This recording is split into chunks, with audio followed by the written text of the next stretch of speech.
in Ferguson, Missouri in 2014. There's a long history of tension, of antagonistic relations, of strained relations between the black community and the police. What we see today, of course, it is a building on that kind of legacy. It's a product of that legacy.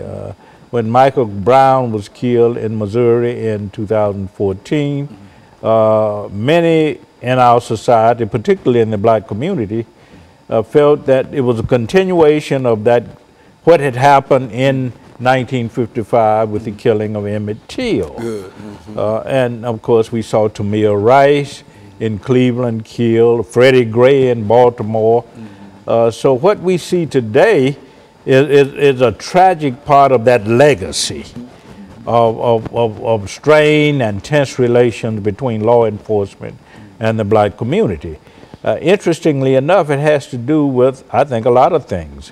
First of all, I think, is that in this culture, in this history of this society, there's long been this view that blacks are somehow or another genetically predisposed to criminology. And that was certainly the view in the 18th and 19th centuries. And unfortunately, we're dealing with remnants of that in the 20th. We dealt with remnants of it in the 20th century and in the 21st century. So we are still dealing with strained relations, antagonistic relations between the black community and law enforcement. And the challenge, of course, has to do with how we overcome this long history, how we overcome this legacy of antagonistic and strained and tense relations between the African American community and the police. Now that's a real question, Dr. Baldwin, and I think all of us are aware of this tension and the antagonism, but now the question that you raised is how do we overcome such things, and let's see if you can answer that for us. Yes. I think that's crucial, because I think that no matter what period we're dealing with, the ability to be able to overcome it ought to be the same. In many instances. Martin Luther King Jr. taught us that violence creates violence, or violence leads to violence. And what we are seeing today, of course, is not only violence against police. We saw that in Dallas a couple of weeks ago with the alleged shooter, Michael Xavier Johnson. We saw that in Baton Rouge with the alleged shooter, Gavin Long. And we've also seen police misconduct and police violence against blacks. The killing of Philando Castile in Minneapolis, St. Paul, the killing of Alton Sterling in Baton Rouge.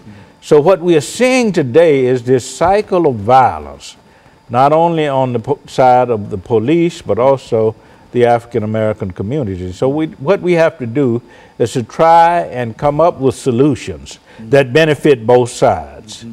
And we have people on both sides of the spectrum today. There are those who say that the police are victims, and there are those who say that the African American community is victimized by this kind. But I think on both sides you find people who are victimized. So we have to come up with a voice of reason, a voice of objectivity that gives us solutions for both sides of the equation. And so far we have not come up with that.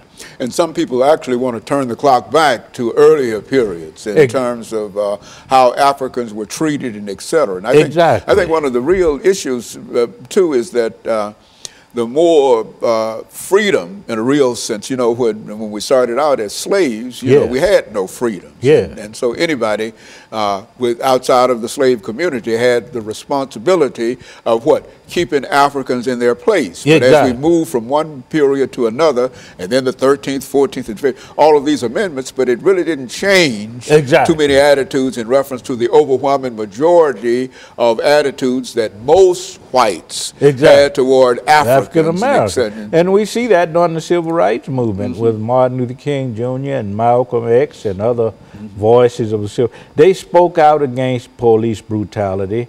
They spoke out against racial profiling And they also called for more justice in the criminal justice system. So we're talking about a historic problem that we need to look at it in this larger historical context if we're going to address it. And I think that's very, very important. When many of us look at what's going on today with policing in the black community, we tend to look at it in a contemporary historical context or contemporary context. But we need to have more of a larger historical view of what's going on. And have people understand that. As a matter of fact, I think that if we can create some, I guess we've created all the forums and all of the activities that we might need in terms of trying to bring about better race relations. But there has to be something that we can do, and there ought to be places for people of goodwill on both sides, African as well as the police department, to create that kind of goodwill. Yes, and we need all institutions involved. We need religious institutions, churches, synagogues, mosques involved. We need fraternal orders of police involved. We need politicians involved, federal government involved, to create what Dr. Martin Luther King Jr. called a kind of coalition of conscience. And if we have that kind of coalition of conscience, people from all sides coming at this issue, then I'm sure that we can come up with some solutions to the problems that divide. And what we're talking about is a divide between law enforcement and African American communities. And I think that when we look back over the history of that relationship, we can say in a real sense that we've come a long way. You know, because we don't have the hang-ins and et cetera that we used to have. But there's still a long way to go. But we have to understand that we've been able to overcome many of these things. Because when I was a boy, when we saw policemen, we felt that they were the same as the Klan. Okay, and so I think we're going to have a break, and then we're going to come back and continue this. We'll be back with our audience following this very, very short commercial break. Sorry, I missed.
Thank you, and welcome back to the final segment of the show today. We're talking to Dr. Lewis Baldwin, and the topic is police and the decline in status of race in America. And so, Dr. Baldwin, over the last 10 minutes that we have here, let's give you an opportunity to sort of summarize, in a real sense, some of the things that can be done in such a way that we can leave with our audience this morning what they can find and pick out among these options, what they can do in order to help the whole situation. Yes, I think we would agree that we are at a critical point in this nation's history.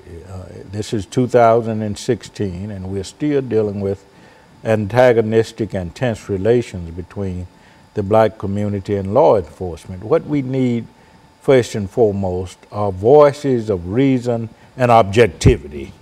We need voices like President Barack Obama.